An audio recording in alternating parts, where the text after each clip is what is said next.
bangunan rohani itu adalah diawali dengan kita diulang kembali kehidupan ini. Bagaimana caranya? Nikodemus, seorang guru Israel, dia tidak mengerti. Tapi Yesus terangkan, itulah lahir baru, dilahirkan kembali.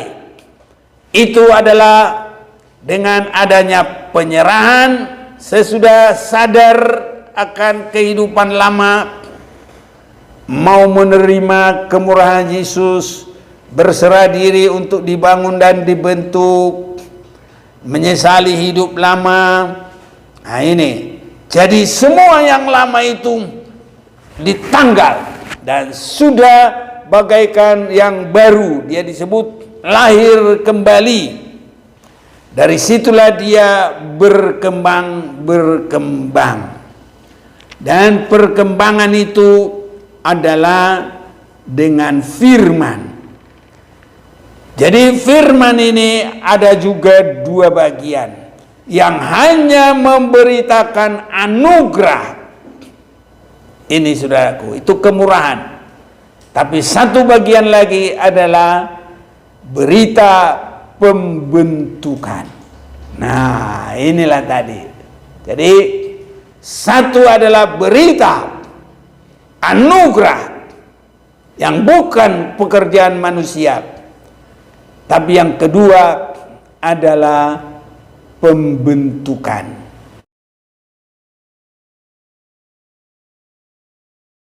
Kita bersyukur kepada Tuhan dalam kesempatan yang baik ini. Saya mau ajak kita membaca firman Tuhan di dalam kitab Yeremia, suratan dalam perjanjian lama, kitab Yeremia.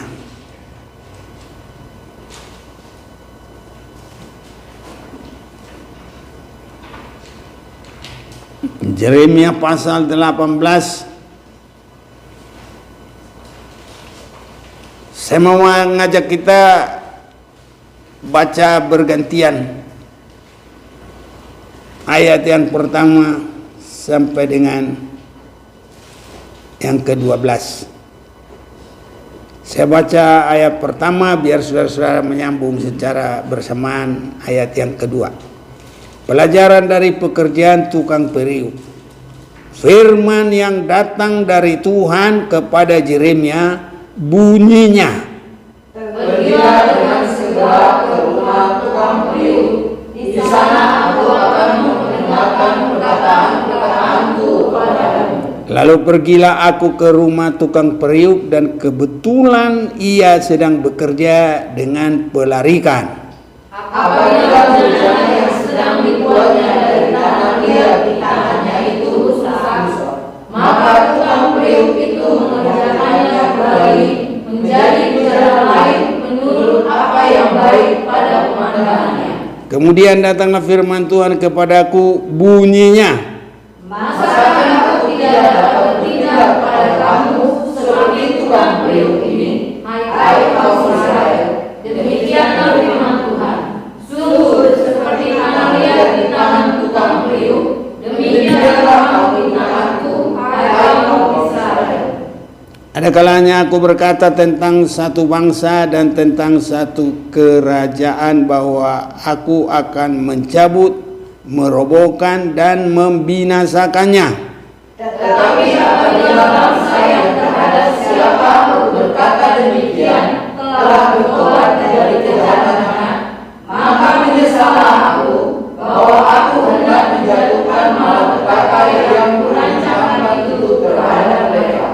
Ada kalanya aku berkata tentang suatu bangsa dan tentang suatu kerajaan bahwa aku akan membangun dan menanam mereka. Tetapi apabila mereka melakukan apa yang jahat di depan mataku dan tidak mendengarkan suaraku, maka menyesallah aku bahwa aku hendak mendatangkan Sebab itu katakanlah kepada orang Yehuda dan kepada penduduk Yerusalem, beginilah firman Tuhan. Sesungguhnya aku ini sedang menyiapkan malapetaka terhadap kamu dan merancangkan rencana terhadap kamu. Baik kamu masing-masing bertobat dari tingkah langkahmu yang jahat, dan perbaikilah tingkah langkahmu dan perbuatanmu bersama kita. Tetapi mereka berkata, tidak ada gunanya, sebab kami hendak berkelakuan mengikuti rencana kami sendiri, dan masing-masing hendak bertindak mengikuti kedegilan hatinya yang jahat. Saudara-saudaraku, kalaupun ini dulu adalah bagi bangsa Israel, tapi kalau untuk saat ini itu bukan kepada bangsa Israel sendiri. Di akhir zaman ini adalah kepada semua.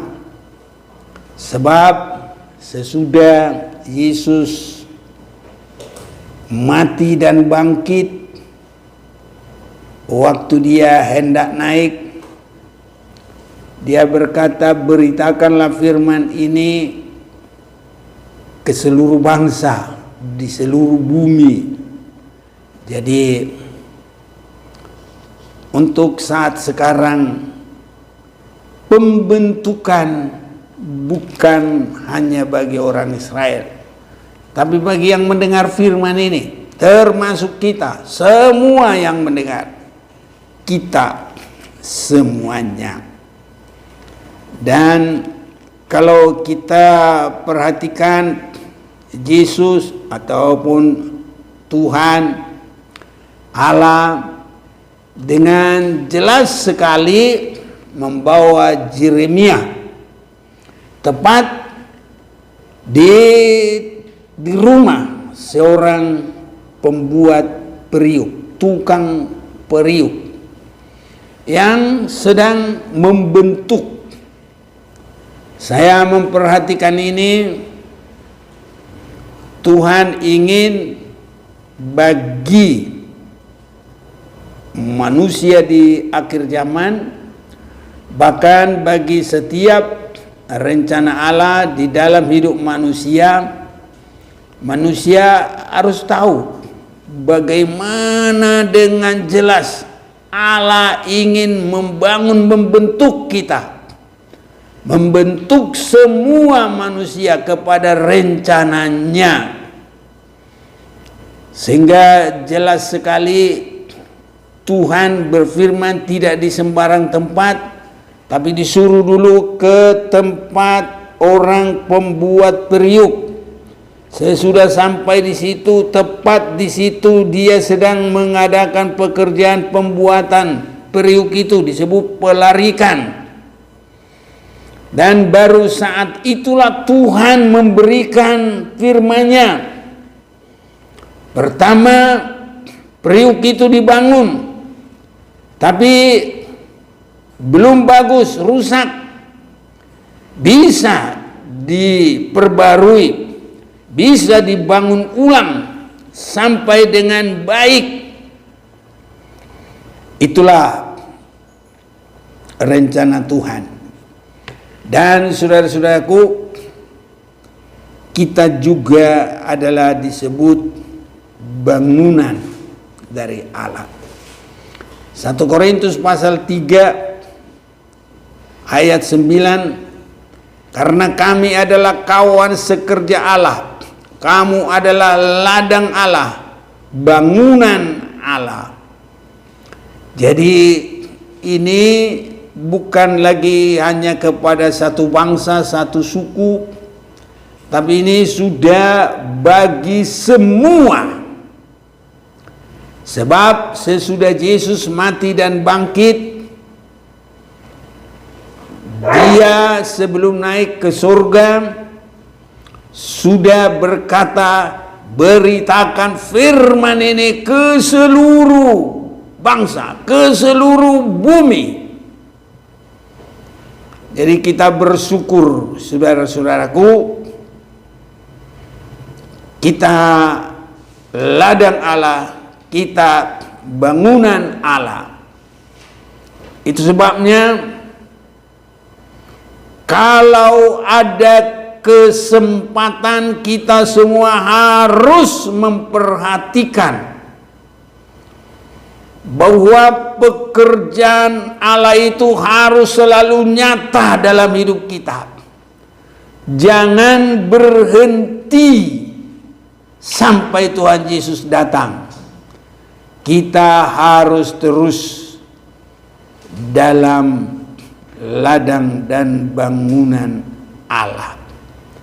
Jadi kita harus terus diperbarui hari demi hari. Saudaraku, dan ini nanti ada masanya perhentian. Ada masa perhentian. Di dalam Ibrani pasal yang keempat, di atas ayat yang pertama, hari perhentian yang disediakan Allah. Sebab itu baiklah kita waspada supaya jangan ada seorang di antara kamu yang dianggap ketinggalan sekalipun janji akan masuk ke dalam perhentiannya masih berlaku. Jadi kita harus benar-benar menggunakan kesempatan. Jangan sampai terluput. Itu sebabnya sangat baik kalau kita selalu bagaikan memungut bulir-bulir daripada gandum itu. Itulah kita mengumpul firman Tuhan, supaya itu akan menjadi bekerja dalam hidup kita, membangun kehidupan kita. Karena kepada kita diberitakan juga kabar kesukaan sama seperti kepada mereka. Tapi firman pemberitaan itu tidak berguna bagi mereka, karena tidak bertumbuh bersama-sama oleh iman dengan mereka yang mendengarnya. Jadi ini saudara-saudaraku harus nyata dalam kita di akhir zaman ini. Pekerjaan kegerakan bangunan Tuhan dikerjakan. Itu sebabnya di dalam surat Rasul Paulus kepada jemaat di Korintus itu, di dalam 2 Korintus pasal 14 ayat 16, sebab itu kami tidak tawar hati, tapi meskipun manusia lahiriah kami semakin merosot, namun manusia batinia kami dibarui dari sehari ke sehari. Jadi jangan ada hari itu yang luput dalam kehidupan kita. Selalu merasakan dikerjakan. Kalaupun kita, saudara-saudaraku, tidak tiap hari mendengar seperti ibadah seperti saat ini, tapi bagaimana tiap hari, disinilah kita disebut bagaikan yang memama biak. Dalam kita kumpul kemarin atau hari ini, besok itu bisa diulang kembali. Itu artinya memama biak. Itu bisa artinya dikunyah kembali.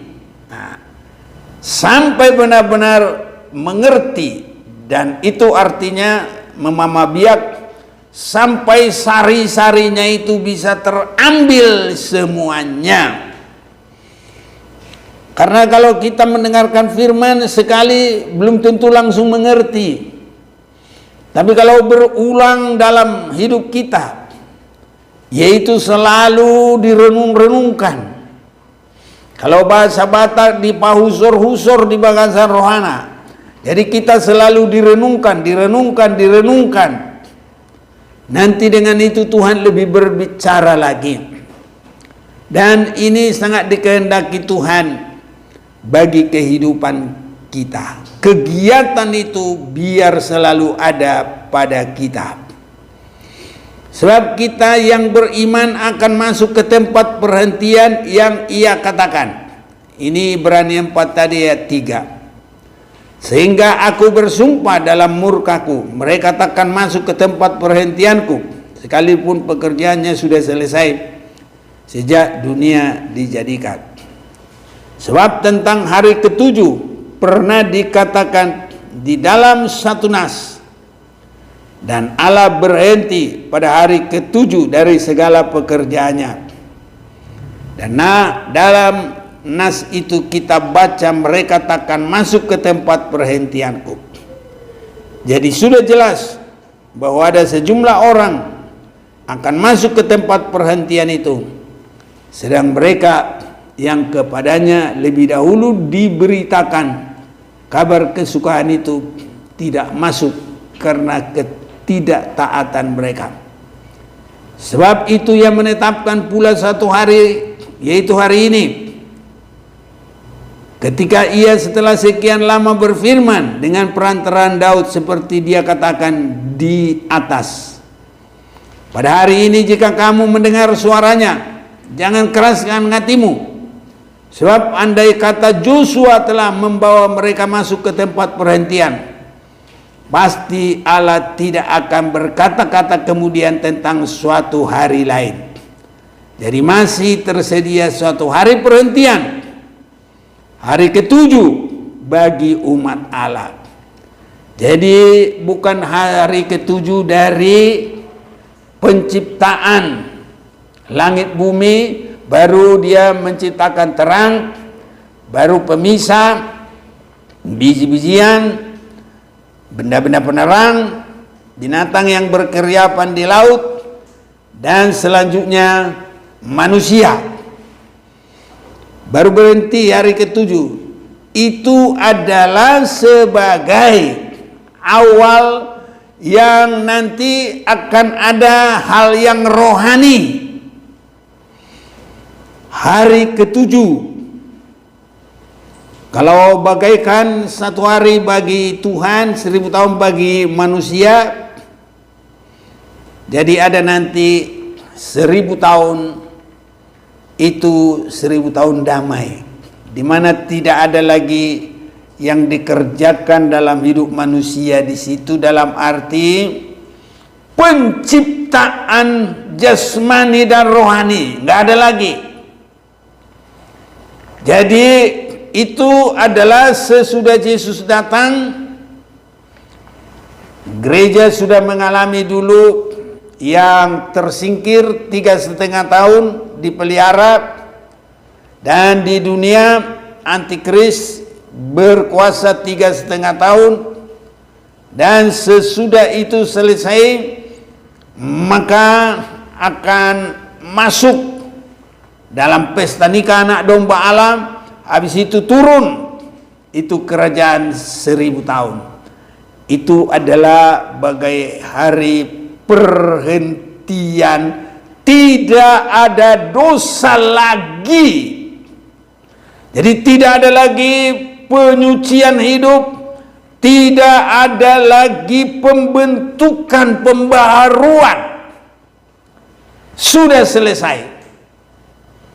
Jadi menyongsong hari kedatangan Tuhan, tidak ada lagi yang dikerjakan, sudah selesai, dan itu disebut sudah masuk dalam penyempurnaan.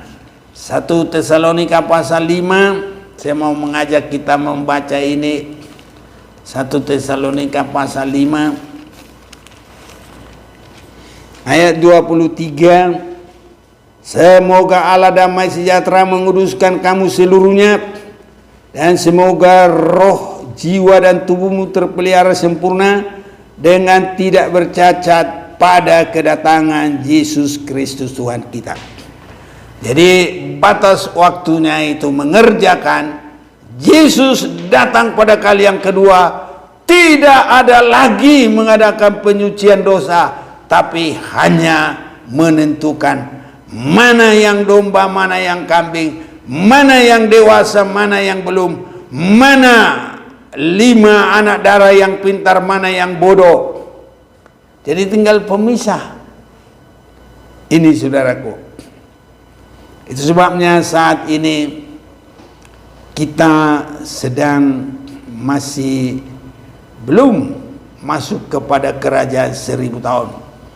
Belum masuk dalam hari ke-7 secara rohani. Bukan dari Senin, Selasa, Rabu, Kamis, Jumat, Sabtu. Bukan itu. Tapi hari ke-7 dari semua pekerjaan penciptaan Allah bagi manusia. Tidak ada lagi penyucian dosa. Itu sebabnya sejak dunia datang ke dunia, sejak Yesus datang ke dunia, dia meninggalkan kealahannya, tidak menganggap kesetaraannya dengan Allah. Dia mengambil rupa manusia, dia turun ke dunia. Dia mengambil menjadi posisi hamba sampai kepada pelayanan mati tersalib. Itu penyucian dosa, dan itu berlaku sampai dia datang pada kali yang kedua. Dan pas dia sudah di bumi, tidak ada lagi, saudaraku, yang akan dikerjakan mengenai penebusan. Sudah tertutup. Jadi dengan tak bercacat pada kedatangan Yesus Kristus Tuhan kita. Ini dalam 1 Tesalonika 5 ayat 23 ini, kedatangan Yesus itu tidak ada lagi penyucian, tidak ada lagi yang dikerjakan. Itu sudah tertutup. Itu sebabnya kita sangat bersyukur kalau kita masih ada saling mengingatkan saat ini. Apalagi kalau kita boleh mendapat pelajaran dari firman Tuhan. Ini jadi 1000 tahun damai nanti itu bagaikan hari ke-7 dari hari Tuhan mengerjakan manusia sampai yang sempurna. Dan hari yang ke-7 hanya masuk dalam perhentian praktek damai sejahtera, merupakan penggenapan Taman Eden. Ya, jadi yang pertama Taman Eden itu bisa dikatakan gagal.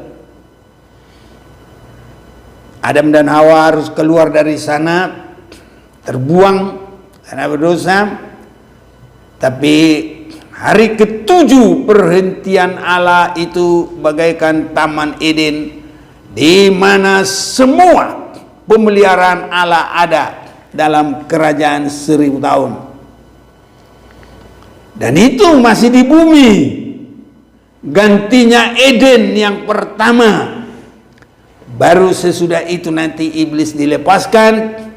Dia ingin menyerang.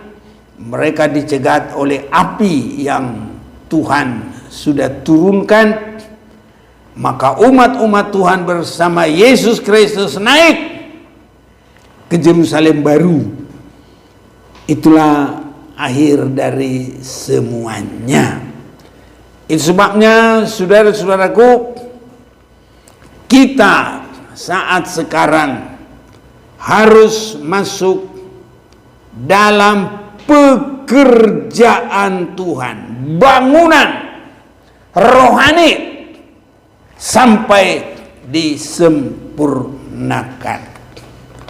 Bangunan rohani itu adalah diawali dengan kita diulang kembali kehidupan ini. Bagaimana caranya? Nikodemus seorang guru Israel, dia tidak mengerti. Tapi Yesus terangkan, itulah lahir baru, dilahirkan kembali. Itu adalah dengan adanya penyerahan sesudah sadar akan kehidupan lama, mau menerima kemurahan Yesus, berserah diri untuk dibangun dan dibentuk, menyesali hidup lama. Nah ini, jadi semua yang lama itu ditanggal dan sudah bagaikan yang baru. Dia disebut lahir kembali. Dari situlah dia berkembang. Dan perkembangan itu adalah dengan firman. Jadi firman ini ada juga dua bagian. Yang hanya memberitakan anugerah. Ini saudaraku, itu kemurahan. Tapi satu bagian lagi adalah berita pembentukan. Nah, inilah tadi. Jadi satu adalah berita anugerah yang bukan pekerjaan manusia. Tapi yang kedua adalah pembentukan. Dalam Yesaya 51, mari kita akan baca.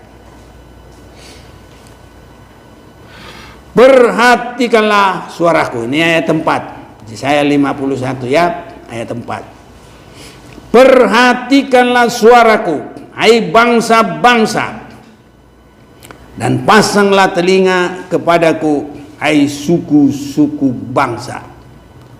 Sebab pengajaran akan keluar daripadaku, dan hukumku sebagai terang untuk bangsa-bangsa. Jadi di sini suara Tuhan dalam bentuk pengajaran. Orang kalau diajar harus sampai bisa berbuat sesuai dengan pengajaran. Tapi kalau firman diberitakan tentang anugerah, cukup dengan menerima. Nah, di sini saudara-saudaraku. Kalau orang tidak mengerti itu, makanya orang selalu dalam suasana anugerah. Ah, kemurahan Tuhan, ah, kemurahan Tuhan, ah, anugerah, ah, anugerah. Tapi kalau firman pengajaran bukan anugerah, harus dimengerti dan dilaksanakan. Karena pengajaran itu adalah juga termasuk peraturan yang bukan dipaksakan, tapi peraturan yang kitanya yang harus menerima dan mau melaksanakan dengan penyerahan. Nah, ini saudara-saudaraku sangat baik. Kalau peraturan itu ya peraturan, kalau ini pengajaran ini harus sampai mengerti dan harus berani melakukan. Jadi makanya kalau tidak ada penyerahan, ya nggak bisa terima pengajaran. Tapi kalau dia ada kerinduan dan ada penyerahan, nah itu berkembang dalam pengajaran. Sebab kalau orang tidak ada penyerahan, tidak ada kemauan, diajar, malah dia tambah nakal, saudara-saudaraku.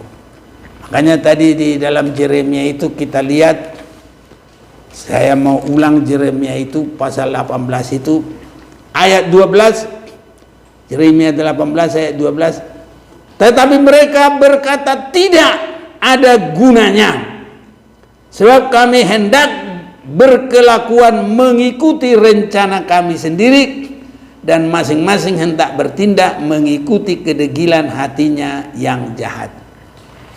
Itu sebabnya dalam pengajaran firman Tuhan harus kita bagaikan tanah liat.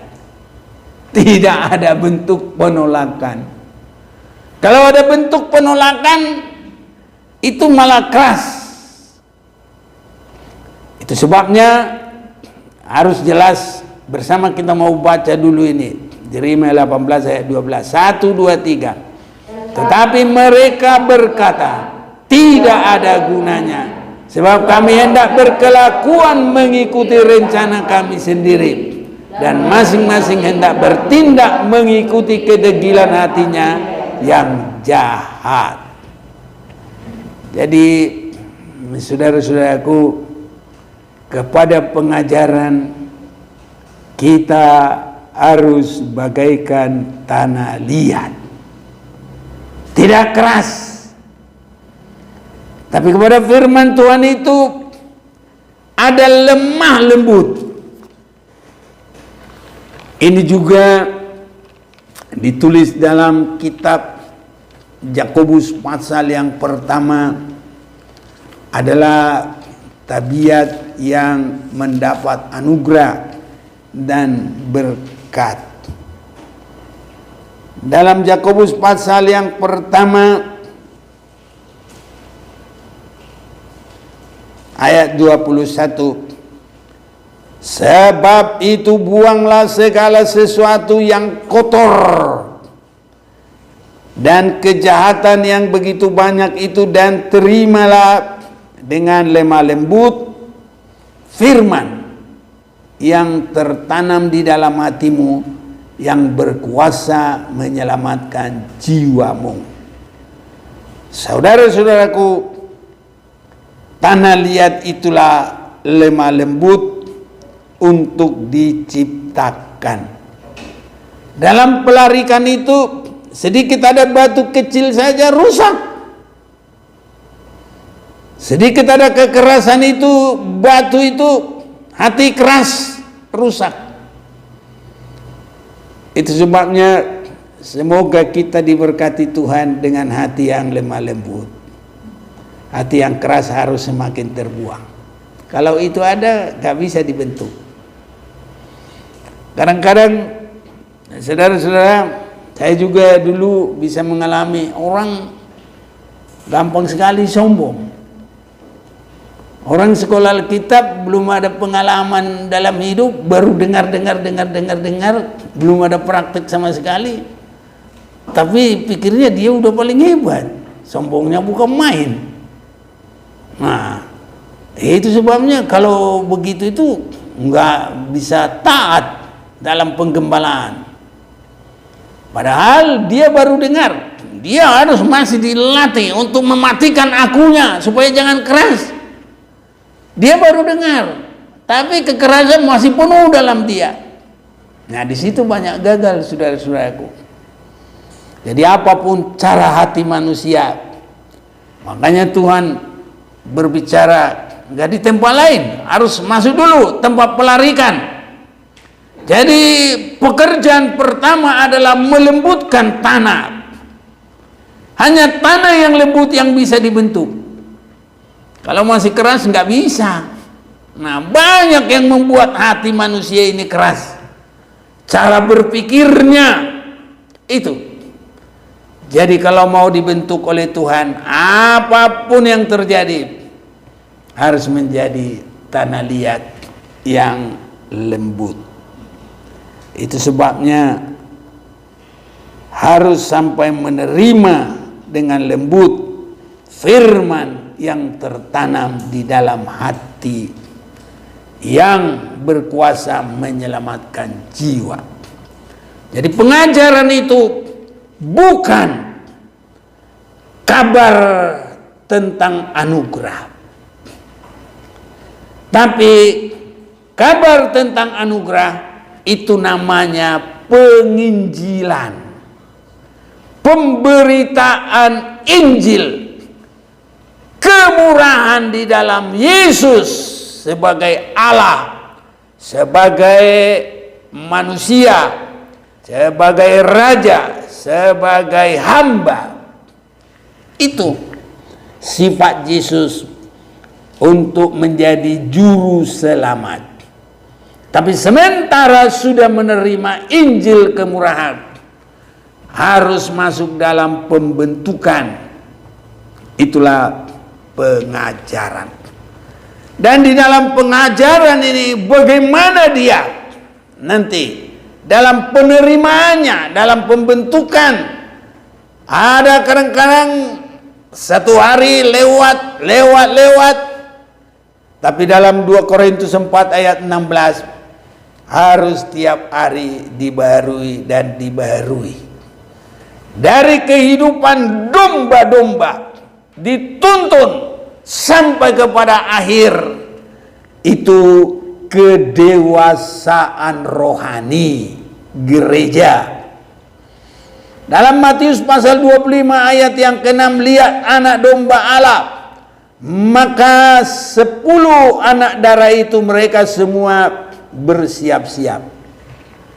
Ini anak darah bukan rohani, bukan jasmani, tapi rohani.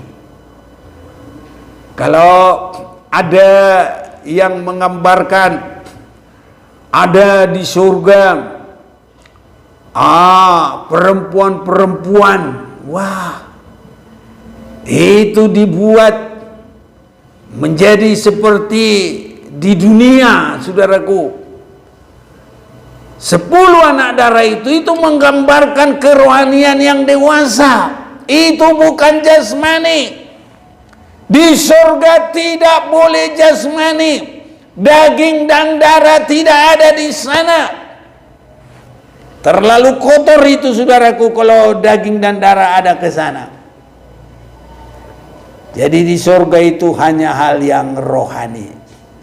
Kalau disebut 5 anak darah itu dibawa, itu menunjuk kerohanian yang sudah selesai, didewasakan mulai dari lahir baru, menerima anugerah, dibentuk hari demi hari sampai tidak bercacat celah. Ini yang dimaksud, saudaraku, kerohanian yang sudah meningkat dewasa. Jadi bukan hal-hal jasmani.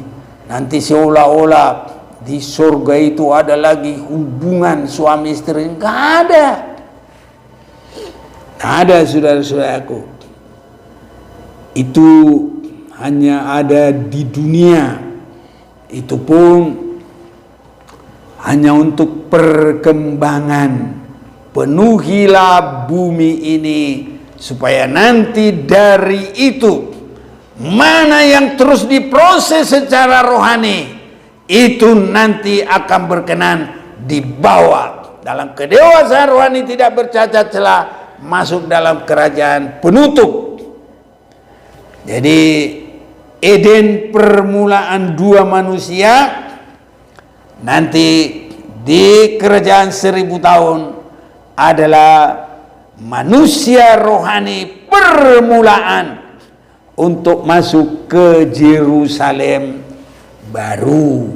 Itu sebabnya, saudaraku, biar hati kita lemah lembut, diproses, dibentuk oleh firman Tuhan, dan hari-hari dibarui, biar kita sampai rasakan ada pembaruan dari Roh Kudus, dari firman Tuhan itu terus. Itu sebabnya firman yang kita dengar jangan asal firman yang begitu saja, tapi harus yang hidup, yang boleh terus bekerja sampai membimbing kita tidak bercacat celah. Hanya itu nanti gereja yang siap bagi hari kedatangan Tuhan. Kita sudah baca tadi 1 Tesalonika 5 ayat 23. Biarlah Tuhan tolong kita semuanya, saudaraku. 1 Tesalonika 5 ayat 23 itu sudah selesai dikerjakan. Dan sudah 1 Tesalonika ayat 23 Yesus datang, baru kita akan dibawa bersama dalam kerajaan 1000 tahun. Itu adalah Eden, ganti Eden yang pertama. Eden di dunia 1000 tahun lamanya. Selanjutnya kita ke Yerusalem baru. Biar Tuhan tolong, Tuhan memberkati kita semuanya.